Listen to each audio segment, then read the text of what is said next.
Matagal na bang hindi nagpaparamdam sa iyo ang mahal mo? At ikaw ay palaging iyak ng iyak sa kakaisip sa kanya dahil sa ikaw ay binaliwala na niya. At gusto mo na ba siyang makausap?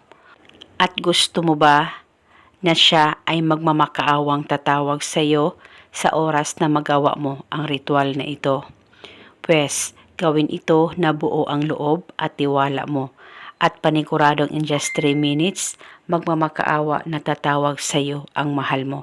Basta itong ritual ay gawin sa mabuti at hilingin ng buong puso. Ang gagawin mo lamang, kumuha ka ng papel at panulat at isulat sa papel ang kanyang tunay na pangalan at apelido ng 3 beses.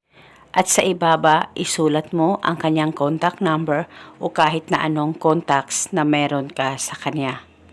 At pagkatapos ay itong papel, ay lagyan mo ito o pahiran ng kaunting pabango mo.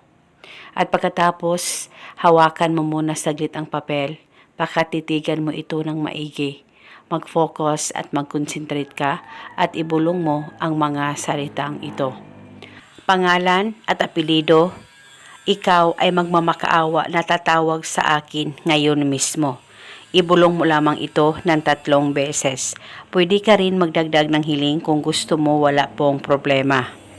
At pagkatapos, kumuha ka ng lighter o posporo at sunugin mo lamang itong papel.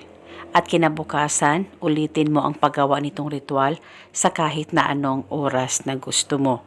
Basta gawin ito 1 beses sa isang araw at depende po sa inyo kung hanggang kailan nyo po gustong gawin ang ritual na ito ay wala pong problema.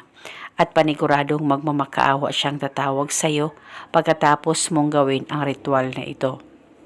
At kung sakaling okay na talaga kayo at palagi na siyang kumukontak, text o chat sa iyo, ay pwede mo nang ihinto ang ritual. At eto muna sa ngayon, maraming salamat po sa panunood. May God bless us all.